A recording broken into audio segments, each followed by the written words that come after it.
80 plate বিরিয়ানিটা একটু দেখিয়ে দাও। দোকানের থেকে অনেক ভালো। চিকেনটা হ্যাঁ একটু পিসটা দেখো। টাকা বলুন। এখনই বহু পুরনো শুরু থেকে। আচ্ছা এখানে তিনটে পার্সেল যাচ্ছে। হ্যাঁ হ্যাঁ পার্সেলের জন্য কি একই টাকা না আলাদা? একই টাকা, এই 120।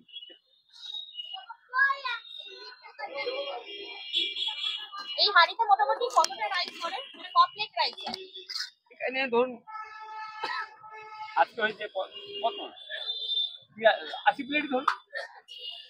80 প্লেট রয়েছে তাই তো? আপনি 6টায় খুলেছেন? 6টায় খুলেছি। এখনই তো হাফ হাঁড়ি হয়ে গেছে। আবারই হয়নি এখন আছে। এই এনারা বলতে হবে কত 18 টাকা থেকে এনারা খাচ্ছে। এনারা আরো ভালো বলতে হবে যে কবে কত থেকে শুরু করে। হ্যাঁ অনেক ভালো বিরিয়ানি, ভালো বড় বড় দোকানের থেকে অনেক ভালো। অনেক বেটার তাই তো? এনারা সব পুরো কাস্টমার, যার জন্য আমি এখনো দোকান খুলতে পারছি। পুরো কাস্টমার আছে বলছে। মানে এখানে 22 টাকাতে মাটন, সেটাও খেয়েছেন? অনেক আগে কথা আছে, অনেক আনতে হইলে 28 থেকে 30 বছর আছে, এটাই বলছি। মধ্যমগ্রামে ফুটপাতে প্রথম বিরিয়ানি দোকানে। দেখো আজকে আমি কোথায় দাঁড়িয়ে আছি। এই রাস্তাটা হয়তো অনেকের কাছেই চেনা, আবার অনেকের কাছে চেনা নাও হতে পারে। তাদের জন্য বলি, আমি প্রিয়াঙ্কা আজকে দাঁড়িয়ে রয়েছে কিন্তু একদম মধ্যমগ্রামে। আর আমাদের মধ্যমগ্রাম মানেই হচ্ছে বিরিয়ানির খনি, তাই না? তো সেই বিরিয়ানির খনিতে আজকে তোমাদেরকে দেখাবো এবং তোমাদের সাথে কথা বলাবো সেই মানুষটার সাথে যিনি অ্যাকচুয়ালি বলা যায় বিরিয়ানির জন্ম দিয়েছেন, অর্থাৎ বিরিয়ানির জন্মদাতা বা জনক। চলো, সেই মানুষটা নাকি 30 বছরের পুরনো একজন বিরিয়ানি, সবার প্রথম সর্বপ্রথম বলা যায়, মানে মধ্যমগ্রামের বুকে সর্বপ্রথম, তাই তো? একদম 100%। সেটা কাস্টমার এবং জনগণকে, মধ্যমগ্রাম জনবাসীকে জিজ্ঞাসা করলে বলে দেবে যে বিশুদা বলে পরিচিত মধ্যমগ্রাম প্রথম, উনি তো নিজে বলেছে এবং আমাদের ভিডিওতে, এবং আপনাদের জিজ্ঞাসা করছি ওই জন্য বলছি। মানে তাহলে বুঝতে পারছো, আজকে সেই মানুষটার কাছে চলে এসেছি যেখানে মধ্যমগ্রামে প্রচুর হাড়ি হাড়ি বিক্রি হচ্ছে বিরিয়ানি। সেই বিরিয়ানির মধ্যে বলা যায় কি একটু পিছিয়ে পড়েছে আমাদের বিরিয়ানির জন্মদাতা, কি তাই?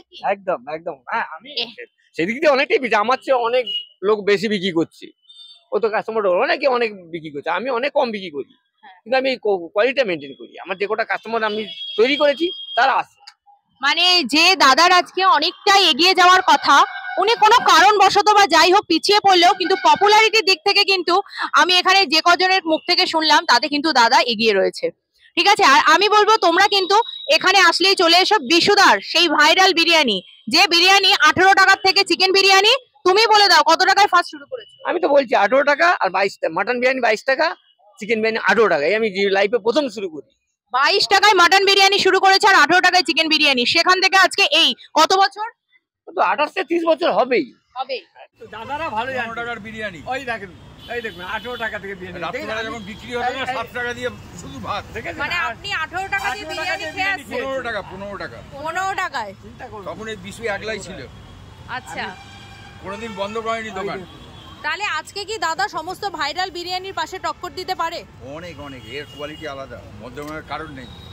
আচ্ছা, ফামিনিয়া আরসালান ওই কোয়ালিটি। মধ্যমগ্রামে তো এখন ট্রেন্ডিং হচ্ছে উজ্জ্বল। ও ফালতু। বিরিয়ানিটা একটু দেখিয়ে দাও। বাহ, একটু পিস টিস গুলো ভালো করে দেখিয়ে দাও, দেখি একটু। চিকেন, মাটন, এই দেখুন চিকেন। বাবা চিকেনের পিসটা তো হেভি বড়। এই চিকেন। আর মাটন? মাটন তো আপনাকে দেখালাম, আরো দেখাতে পারি। আরেকবার। এই দেখুন, দেখেন এই যে মাটন। বাবা জাস্ট তোমরা একটু পিসটা দেখো, 80 গ্রামের। মানে একটু দেখে মনে হচ্ছে তুলতুলে, 80 গ্রামের, মানে তুলতুলে হুলহুলে যেটা বলছে এখন সব। সেটা আপনারাই জানেন। এই 80 গ্রামের পিস আমি মাটনটা দিই, আমি বেশি। আর বিরিয়ানিটা আমি যা রিভিউ পেলাম, দেখেও যেটা বুঝতে পারছি, আর খাবার খেলে তো মনে হয় ঠিক থাকতে পারবো না, মানে কি আমি রিভিউ দেবো। ঠিক আছে, তবে না খুব ভালো লাগছে। তোমার সেল কতটা বেড়েছে? আমার সেল অনেকটাই বেড়ে গেছে। তুমি কিন্তু আজ ভাইরাল। না আগেরটা অনেকটাই বেড়ে গেছে, আমি নিজেও বুঝতে পারছি। তো কাস্টমার এসে বলছে যে এই ব্যাপার, আমরাও কিন্তু দেখে চলে এসেছি যে তুমি এখানে ছিলে, সেটা আমরা জানি না, এই ভাইরাল খবর দেখে আসছি, ওই জন্য আমি নিজেও বুঝতে পারছি আমার সেলটা বেড়ে গেছে। আচ্ছা, তাহলে আমি বলবো আরো বাড়ুক, নেক্সট টাইম আমরা যখন আসবো তখন আরো বাড়ুক। এখন কত থেকে কত হয়েছে? এখন তো মোটামুটি প্রায় 150 প্লেট বানালেও আমার চলবে, কিন্তু আমরা 150 প্লেট বানাতে পারছি না তো। ওই ম্যাক্সিমাম 80, 90, 100 বানাতে তাহলে পারি। এই ক্যাপাসিটিটা কত দিনে হবে? দেখি এখন লোকজন পাই তারপরে।